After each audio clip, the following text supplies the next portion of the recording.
Perkenalkan, nama saya Halimatus Sadiah, NPM 18106310506163, Fakultas Keguruan dan Ilmu Pendidikan Universitas Singapura Bangsa, Karawang. Nah, di sini saya akan menjelaskan materi bunga, pertumbuhan, dan peluruhan. Selanjutnya di sini ada materi prasyarat.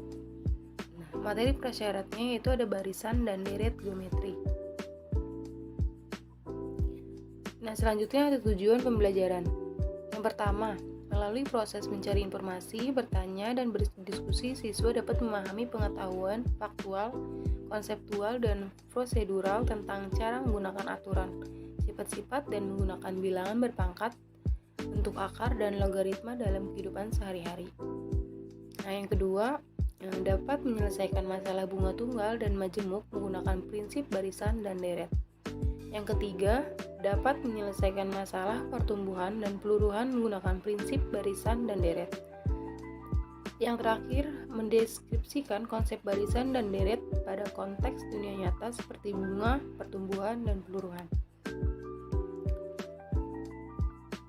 Nah, selanjutnya di sini ada model pembelajaran. Nah, model pembelajaran yang saya gunakan di sini Discovery Inquiry Learning. Nah, ini tuh yang artinya memahami konsep arti dan hubungan melalui proses intuitif untuk akhirnya sampai kepada suatu kesimpulan. Adapun langkah kerja model pembelajaran Discovery Learning, yang pertama pemberian rangsangan, yang kedua pernyataan atau identifikasi masalah, yang ketiga pengumpulan data, yang keempat pengolahan data, yang kelima pembuktian, dan yang keenam menarik kesimpulan atau generalisasi.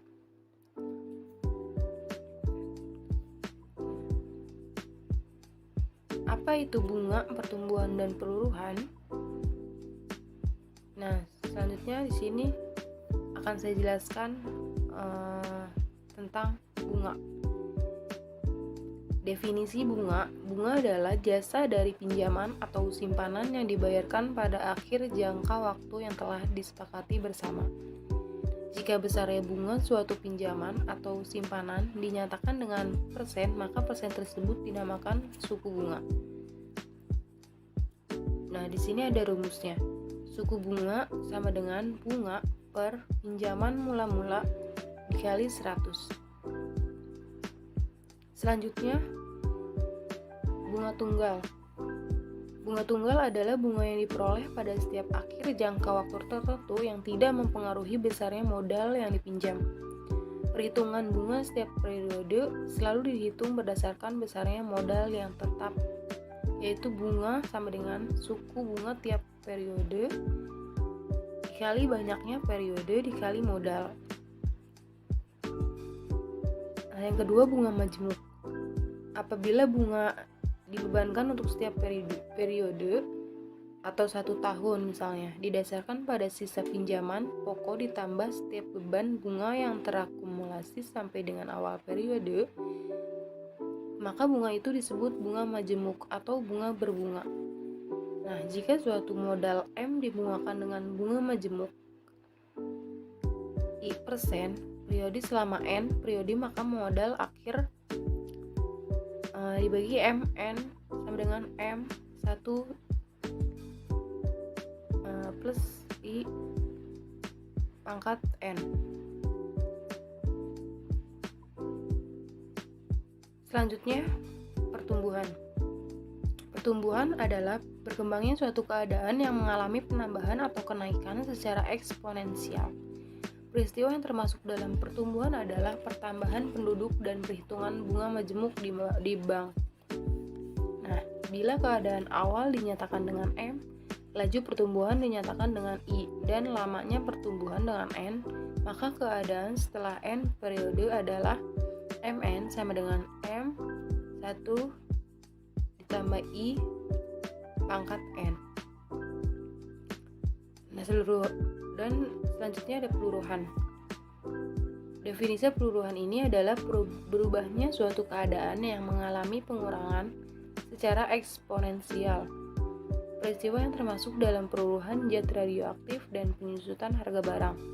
Bila keadaan awal dinyatakan dengan M, laju peluruhan dengan I dan lamanya peluruhan dengan N, maka keadaan setelah periode dinyatakan dengan Mn sama dengan M 1 ditambah I pangkat N. Nah, setelah ini saya akan menampilkan video pembelajaran tentang materi bunga pertumbuhan dan peluruhan. Selamat menyaksikan.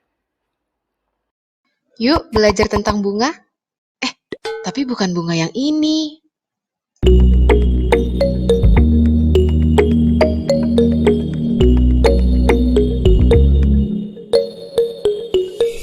Assalamualaikum warahmatullahi wabarakatuh. Kalian apa kabar? Semoga kita semua selalu dalam keadaan sehat dan bahagia.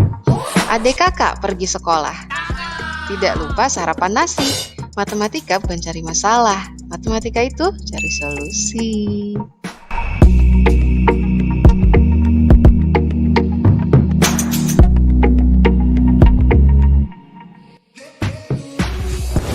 Kompetensi dasar yang akan dibahas adalah KD 4.4 Matematika Wajib kelas 11, yaitu menggunakan pola barisan aritmetika atau geometri untuk menyajikan dan menyelesaikan masalah kontekstual termasuk pertumbuhan, peluruhan, bunga majemuk, dan anuitas.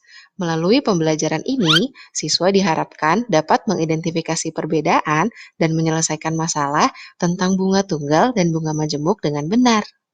Dengan membaca basmalah, mari kita mulai. Rasanya sudah sering kita mendengar kata bunga. Tidak hanya berarti tanaman dan tumbuhan, di Indonesia istilah bunga juga digunakan untuk menyatakan imbalan untuk penggunaan modal dalam jangka waktu tertentu. Misalnya, kita menanam modal usaha di suatu bank. Bank akan mengelola modal kita. Pada saat jangka waktu berakhir, bank akan mengembalikan modal kita beserta dengan biaya lainnya. Nah, biaya lainnya ini yang disebut dengan bunga. Bunga terdiri dari dua jenis, yaitu bunga tunggal dan bunga majemuk. Bunga tunggal adalah bunga yang dihitung dari besarnya modal pokok untuk seluruh periode transaksi. Sementara bunga majemuk adalah bunga yang dihitung tidak hanya dari modal pokok, tapi juga dari akumulasi bunga periode sebelumnya. Untuk mengenali perbedaan dari keduanya, yuk kita lakukan simulasi berikut ini. Jadi, pemerintah kita punya produk investasi nih, namanya sukuk. Sukuk itu surat berharga negara yang diterbitkan berdasarkan prinsip syariah sebagai bukti kepemilikan aset. Nantinya, setelah jatuh tempo, para pemegang sukuk akan mendapatkan imbalan berupa uang sewa bagi hasil dan lain-lain. Nah, tujuan utama penerbitan sukuk itu adalah untuk membiayai APBN dan membiayai pembangunan proyek infrastruktur di Indonesia, di antaranya pembangunan asrama haji, gedung perkuliahan, pembangunan jalan tol, serta infrastruktur lainnya. Nih, lihat deh, kalau kita ingin membeli sukuk, jangka waktunya adalah 3 tahun, akan jatuh tempo pada tahun 2023 dengan bunga atau imbalan kupon sebesar 6,05%. Di situ ada keterangan P,A, artinya adalah per annum dalam bahasa Latin. Dalam bahasa Indonesia, artinya adalah per tahun. Mari kita berandai-andai jika kita memiliki uang sebesar 10 juta rupiah dan akan kita gunakan untuk membeli sukuk tersebut. Pada tahun 2020, modal awal kita adalah 10 juta rupiah. Setelah berjalan setahun, kita akan mendapatkan bunga sebesar 6,5% dari 10 juta rupiah, yaitu 605.000. Sehingga pada tahun 2021 ini, modal awal kita telah berkembang menjadi 10.605.000. Dalam sistem bunga tunggal, besarnya bunga adalah tetap. Sehingga pada tahun 2022, modal kita yang sudah berjumlah 10.605.000 akan bertambah lagi sesuai bunganya, ditambah 605.000 lagi menjadi 11.210.000. Hal ini berulang setiap tahun, sehingga pada saat jatuh temponya sukuk, yaitu tahun 2023, kita akan mendapatkan modal kita kembali beserta kuponnya dengan total Rp11.815.000. Bagaimana jika Sukuk menggunakan bunga majemuk? Pada prinsipnya, perhitungan bunga tunggal dan bunga majemuk untuk 1 tahun pertama adalah sama. Modal awal kita akan berkembang menjadi Rp10.605.000.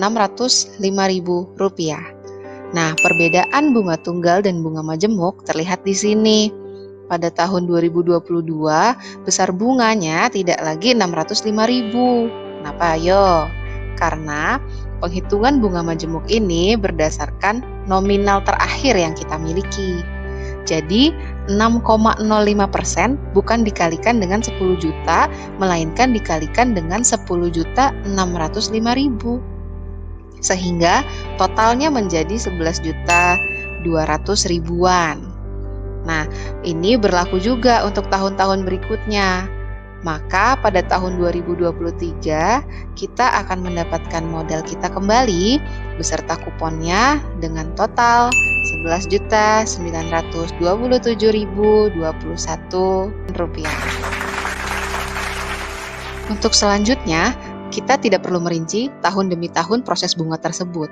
Untuk menghitung besarnya modal setelah periode waktu tertentu, kita bisa menggunakan formula ini, di mana beda formulanya untuk bunga tunggal dan bunga majemuk. MN-nya adalah modal setelah periode ke N.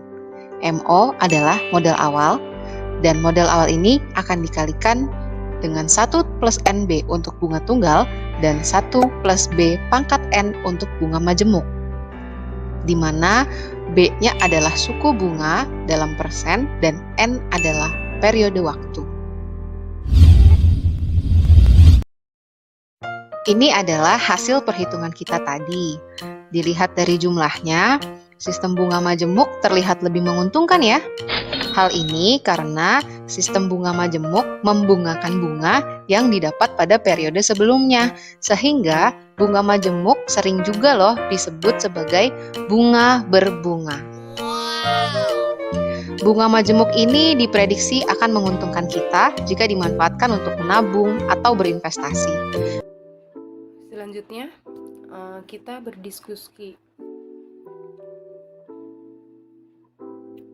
Nah, di sini ada soal untuk kalian berdiskusi ya.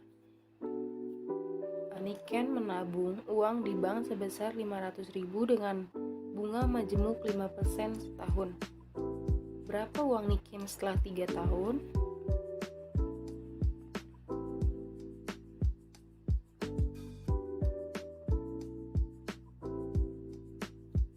Selanjutnya, kalau kalian sudah berdiskusi, mari kita memaparkan hasil diskusinya ya.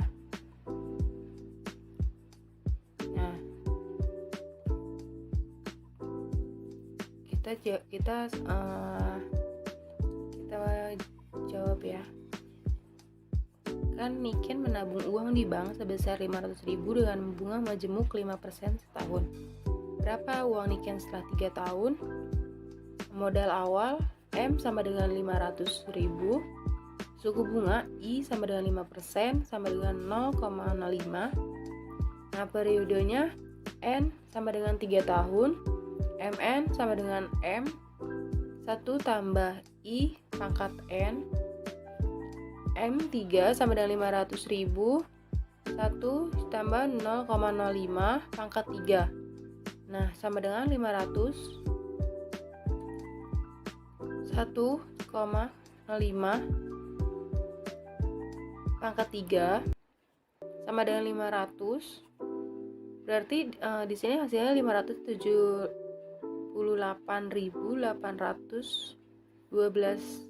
Nah, jadi uang Niken setelah 3 tahun sebesar 578.812. Selanjutnya ada kesimpulan. Bunga adalah jasa dari pinjaman atau simpanan yang dibayarkan pada akhir jangka waktu yang telah disepakati bersama. Bunga tunggal adalah bunga yang diperoleh pada setiap akhir jangka waktu tertentu yang tidak mempengaruhi besarnya modal yang dipinjam.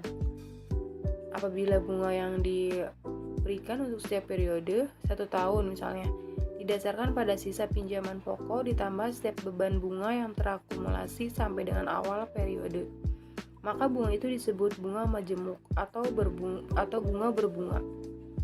Pertumbuhan adalah berkembangnya suatu keadaan yang mengalami penambahan atau kenaikan secara eksponensial. Peluruhan adalah berubahnya suatu keadaan yang mengalami pengurangan secara eksponensial. Peristiwa yang termasuk dalam peluruhan, zat radioaktif, dan penyusutan harga barang. Sekian dari presentasi saya. Mohon maaf apabila ada salah kata. Terima kasih.